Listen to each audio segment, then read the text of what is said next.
sea que este es nuestro podcast número 70. 68, 60. Sí, pues sí, 70. Mira, ¿cómo estás? Bien. ¿Cómo te sentís de llegar al número 70? Mira, no sé si había llegado al 70 en algo yo antes. No, bien, va, sí, algo 70 se has tenido. Bueno, pues podcast 70. Vamos a empezar una serie de podcast dentro del podcast. Ajá. Como una subdivisión, ¿será? Sí. ¿Sí? No, una secuencia o una colección. Ajá, sí. Una colección. Una colección. Me gusta cómo suena. Sí, va, de podcast sobre personajes. Uh-huh. Hay un montón sobre esos personajes, entonces quizá alguien sepa más sobre los personajes, pero lo que nosotros vamos a contar es una introducción. Uh-huh. Entonces y aquí tiene que sonar así como de show de matutino. Introduciendo personajes. ¿Y con cuál vamos a empezar? Hoy vamos a empezar con una introducción a el Buda. Introducción al Buda. Uh-huh. Buda. Estás haciendo tus propios efectos. Sí. Entonces, bueno, introducción al Buda. Tenemos que empezar aclarando que estamos hablando que la palabra Buda es genérica, que significa iluminado.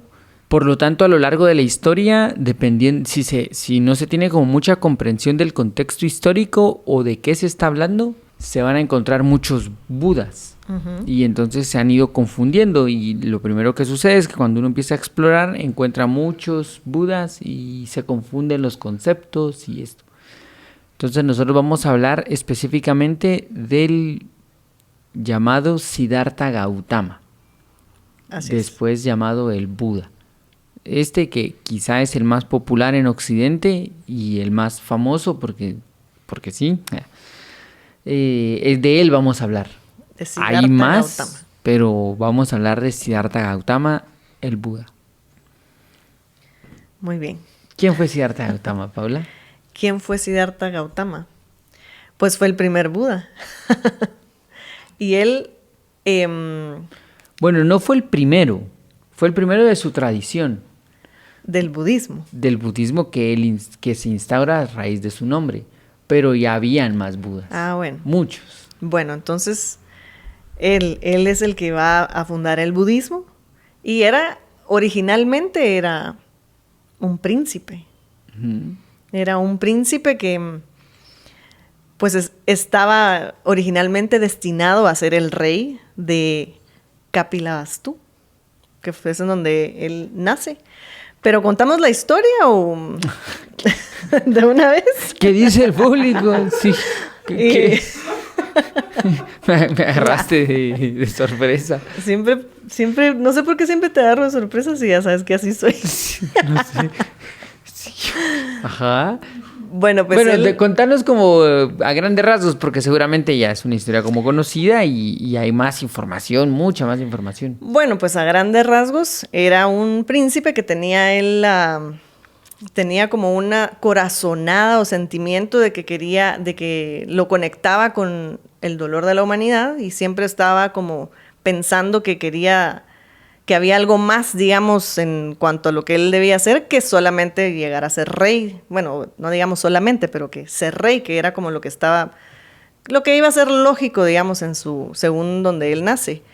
Y entonces, dentro de su vida, él se empieza a topar con distintas situaciones en donde encuentra que el dolor es algo que siempre va a existir en el ser humano, que siempre vamos a experimentar dolor, y entonces él se dedica como a tratar de encontrar una forma de que podamos nosotros sobrellevar ese dolor o digamos suprimir el dolor para poder vivir de una mejor forma sin sufrir en la vida. Uh-huh, uh-huh.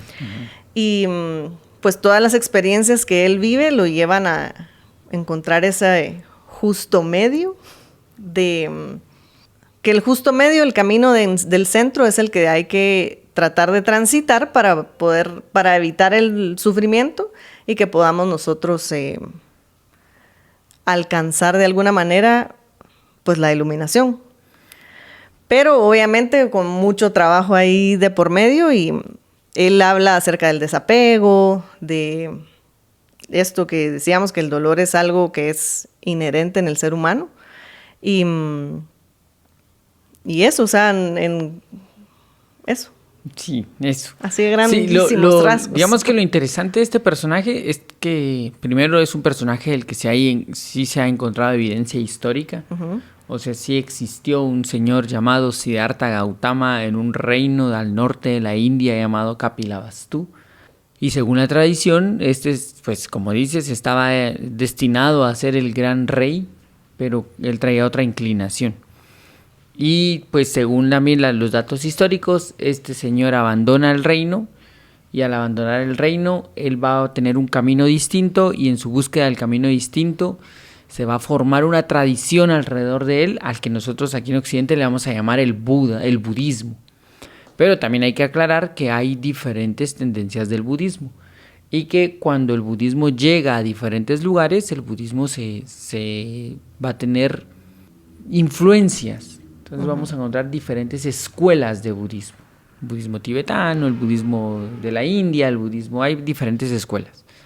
Pero el personaje como tal tuvo esta relevancia. Se dice que en vida alcanza la luz, de ahí el nombre del Buda, la iluminación, que es como la meta que se propone. Y que el personaje lo hizo, ahí ya empieza como la parte de la leyenda, del mito, porque eso es lo que sucede con esos grandes personajes, que el mito y la historia se funden y ya es difícil separar. Ya no se sabe muy bien qué es histórico y qué no. Uh-huh. O pues se diría que o todo es inventado o nada es inventado, pero como hay evidencias históricas. Entonces se cuenta que Siddhartha, el padre no quería colocarlo en contacto con los 3 grandes dolores de la humanidad, que se les considera como los dolores patéticos, porque son inevitables y no son la gran cosa, pero no podemos evitarlos de ninguna forma. O pues ellos dicen que no son la gran cosa. Para uno puede que sí. Puede llegar a ser. Que son la enfermedad, la vejez y la muerte. Los 3 grandes, a los que nadie puede escaparse. Y los sabios aconsejaron al padre de Siddhartha que si no quería que él se convirtiera en un gran iluminado sino que si él quería que se convirtiera en un rey, tenía que mantenerlo alejado de estos 3. Entonces dice la tradición que el padre trató de protegerlo toda su vida, que en algún momento de su vida le dio un palacio para que pudiera no acercarse a estas 3 cosas, y que eventualmente en alguna salida que tuvieron de la ciudad, igual el joven Siddhartha ve por primera vez un viejo, ve por primera vez a un enfermo y ve por primera vez a un muerto. Y cuando regresa súper afectado acerca de cómo podemos existir en un mundo en donde en cualquier momento nos enfermamos, nos envejecemos o morimos. Y esto le va a generar a él muchas aflicciones. Igual, paralelo a esto, él se casa, tiene un hijo, cosas que ayudan también a sustentar la historia. Uh-huh. Pero siempre va a querer buscar cómo poder vivir alejado de estas 3 cosas. Y ya después él encuentra una respuesta, que es lo que tú decías, el punto medio. No se pueden evitar. Estos 3 están pegados a la vida. El dolor está pegado a la vida. El aceptarlo es el primer paso. Y ya después como que traza este camino para poder salir de ese dolor, liberarnos de este dolor. Eso es como la historia a grandes rasgos. Uh-huh. Si alguien quisiera como leerla un poquito más detallada y como con más información, hay un muy bonito libro que se llama La Luz de Asia, de Arnold... ¿Algo? ¿Qué es? Con W. O lleva una W. A la gran, sí, pues sí. Schwarzenegger. No. Edwin. Ajá, Edwin Arnold. Sí, pues, Edwin Arnold tiene este libro que se llama La Luz de Asia, que él recopila tradiciones de la India y le da como una estructura narrativa occidental para contarlo. Muy bonito. Y ahí cuenta toda la historia de cómo fue el embarazo de la madre, la anunciación, el crecimiento del niño, uh-huh, la búsqueda, todo, incluso llega hasta la muerte del Buda. Entonces, muy interesante, ahí está toda Sí, la vida. muy lindo. Lo interesante de todo esto es que los tres grandes dolores de los que trata de escaparse, de los que tratan de evitar a este niño Siddhartha, de que nunca conozca y que no se acerque nunca porque... Porque si no, ya no va a ser rey. Ajá. Y el padre lo que quiere es alguien que gobierne, ¿verdad? Claro. Entonces, son los tres grandes dolores. La enfermedad, la vejez y la muerte. Y yo, para la pandemia, alguien me hizo ver que eran los tres grandes miedos de la pandemia. Que los tres problemas que habían en la pandemia eran la enfermedad, obviamente, los ancianos Sí. y la muerte. Y que todo el mundo quería evitarlo. Mira. Sí. Eso, algún día tenemos que hacer así como de anécdotas de pandemia o algo por el estilo, mira. porque todo lo que Sí, generó, hubo muchas cosas, es cierto. Sí, y por evitar estas tres hubo gente que se encerró, se aisló completamente, hubo otros que dijeron que no existía y se enfermaron súper mal, muchas cosas, pero lo interesante es ver que siguen siendo los tres mismos. O sea, estamos hablando del Siddhartha Gautama siglo VI antes de Cristo y ahorita en el 2020 continuaban los tres grandes dolores patéticos de los que no podemos escaparnos ahí, respirándonos aquí así en la nuca, así siguiéndonos. Siguen ahí los tres grandes dolores. Siguen ahí. Y que digamos que ahí se hicieron más evidentes, cabal, no lo había pensado yo tampoco hasta ahorita que lo estás diciendo, pero pues sí, por la forma en que se dio y quiénes eran los más afectados, tenés razón, fueron los más evidentes. Sin embargo, es algo que siempre sí se le teme al envejecer, todo el mundo se está quitando años, viendo cómo verse más joven siempre, porque pues es inevitable que vayamos a llegar allá. Pues la muerte al nacer es la única certeza que pudiéramos tener. Y enfermarnos, todos nos hemos enfermado alguna vez en esta vida. Y sí, hay cosas más serias que otras, pero son cosas que tenemos que experimentar y que tenemos que saber sobrellevar, porque no se pueden evitar. Y que al final pues van a producir un dolor, pero como dice el Buda, el dolor es inevitable, el sufrimiento es opcional. ¿Verdad? Y que por ahí es en donde va toda su doctrina de cómo nosotros poder superar eso, no caer en ese sufrimiento porque no vamos a poder evitarlo. Sí, y eso hay que aclararlo también como mucho, que cuando hablamos del budismo nosotros tratamos de enfocarlo desde el punto de vista filosófico, porque desde el punto de vista filosófico nos da chance como de reflexionar todo esto que está alrededor del dolor y como esa circunstancia humana de no poder escaparnos de ciertas cosas. Pero el budismo se va a desarrollar como una religión. Incluso hay estudios que para principios de los 2000 era la religión más grande del mundo. Como que hubo un boom de budismo. Y ya después disminuyó, ¿verdad? De plano, era una moda.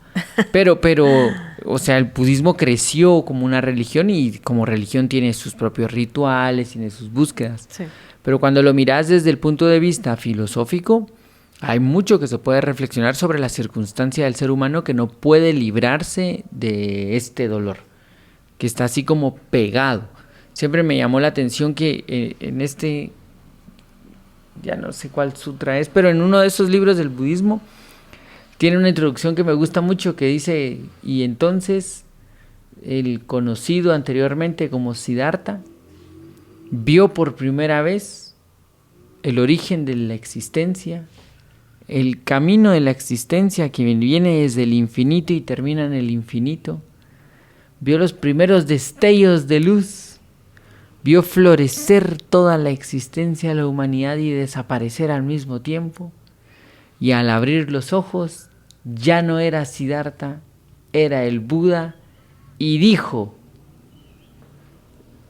la vida es dolor. ¡Alarán! Digo yo. Fíjate, después de verlo todo. Ajá, pero me encanta cómo lo describe, porque es así como... ¡fua! Y vas a decir tu primera frase, vas a decir: la vida es dolor. Entonces, ese es un enfoque interesante para reflexionar. O sea, que el dolor no está mal, sino que es parte de la vida. Es parte de la vida.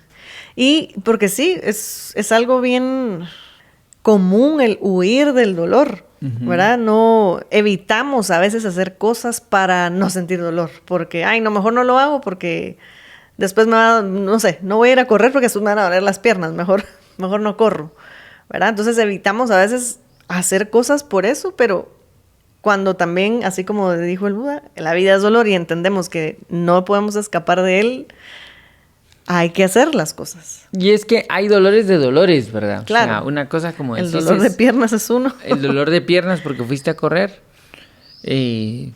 Quizás Sí, es un dolor más fácil de llevar, pues, porque... Claro, a un dolor de haber fallado 800, algo, ¿no? Así era, ¿no? 500. 500. No sé. No me recuerdo, pero para un dolor de algo recomendaron ibuprofeno 800, recuerdo.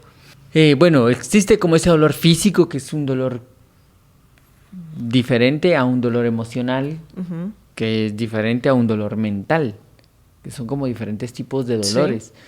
Y hay dolores inevitables, o sea, si vas a aprender a manejar bici, te va a generar una incertidumbre y eso es un tipo de dolor. Te va a generar miedo ahí, si te caes te vas a raspar, pues, y ese es un tipo de dolor. Bien distinto a el dolor de tener un amigo que se va y te duele. También. O sea que las circunstancias de la vida traen diferentes tipos de dolor. No para todos es el mismo. No a todos les duelen las mismas cosas. Ajá, no a todos les duelen las mismas rodillas, por ejemplo. Sí. Son diferentes tipos de dolores. Pero lo que hay que ver, digamos, es que no se pueden evitar. Ajá. Vivir es dolor. O sea, el niño nace llorando. El desconcierto de esto. Y nosotros humanamente construimos todo para alejarnos de él. Hay algunos que hemos logrado remediar y que gracias a que existía ese dolor nos llevó como a un progreso como humanidad. La gente se estaba empezando a morir de frío y alguien dijo, hey, hagamos calefacciones, ¿verdad? De hogares y no sé qué. Pues sí, el dolor de algo nos llevó a una solución de algo. La cocina tiene un montón de cosas que solucionó. Pues tú ya no tienes que ir a cazar bisontes, ¿verdad? Sí, ni a descubrir qué planta es venenosa. Así, ¿no? Como esta que es...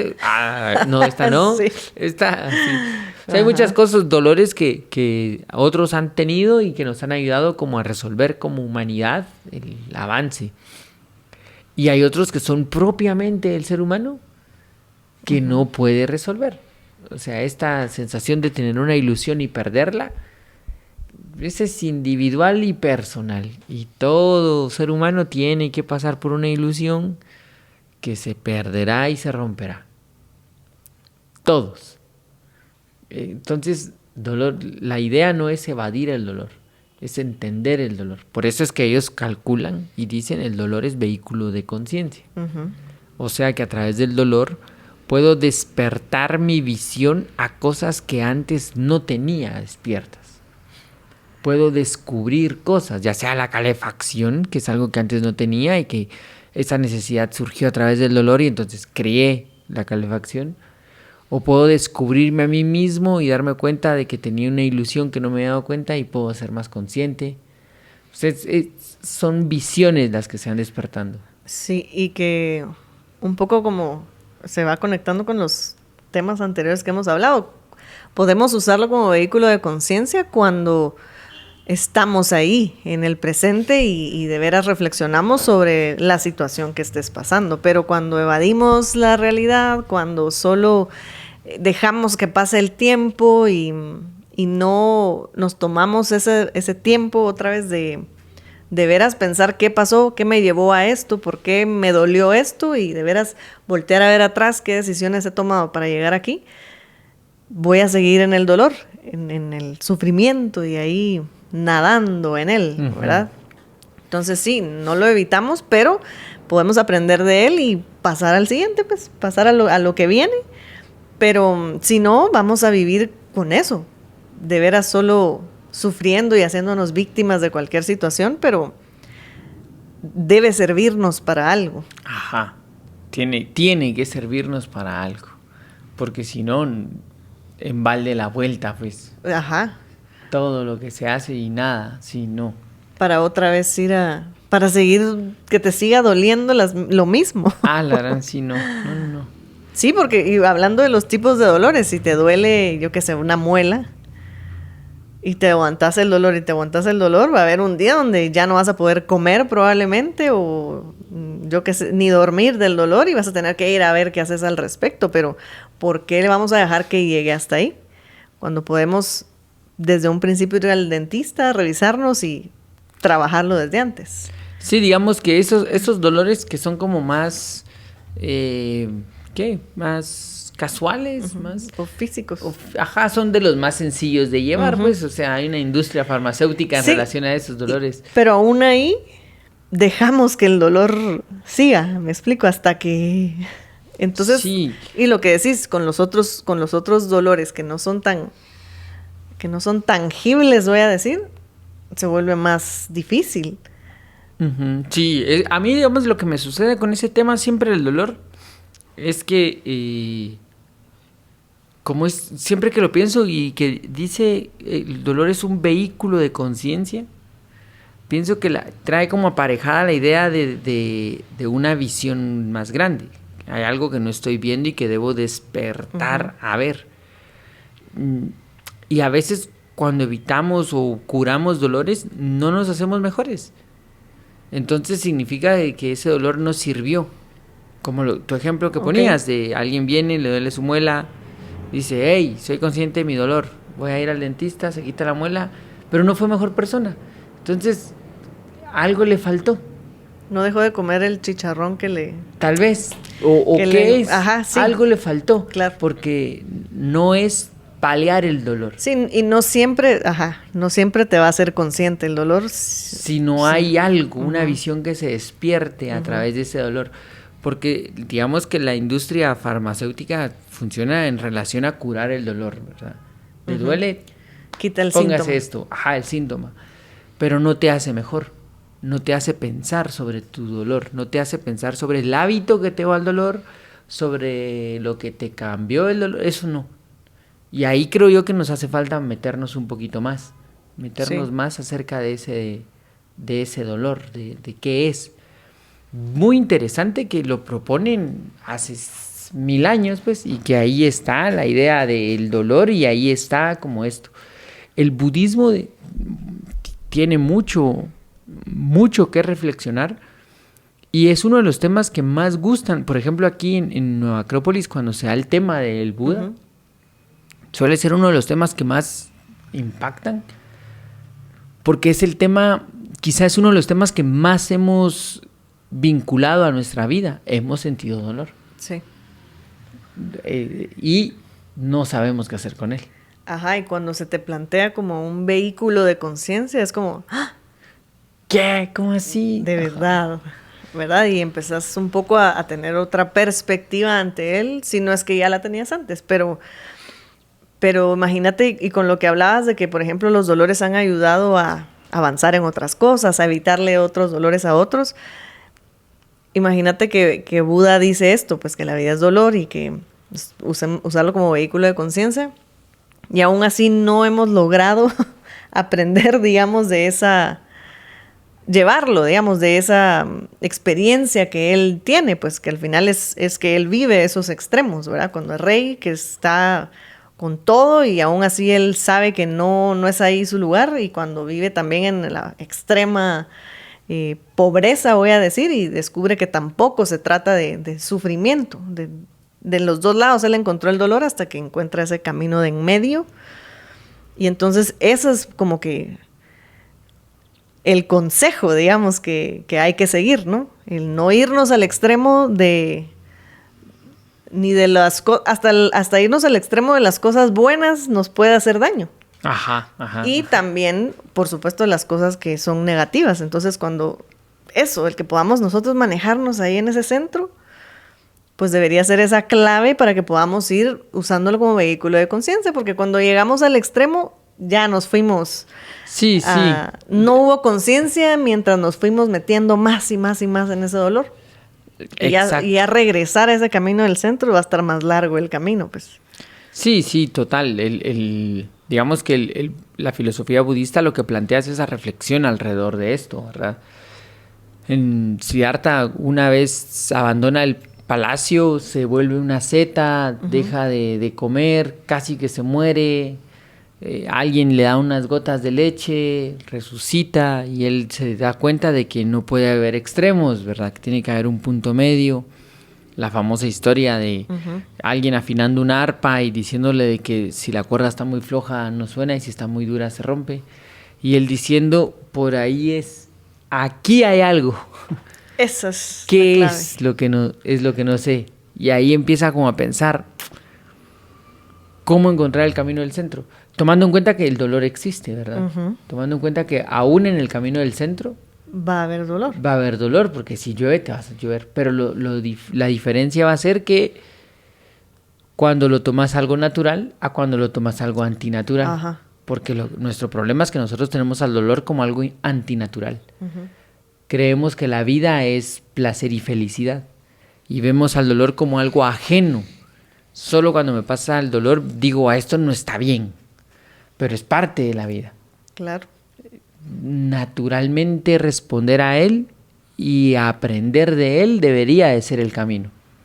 Cuando lo negamos, hay un problema.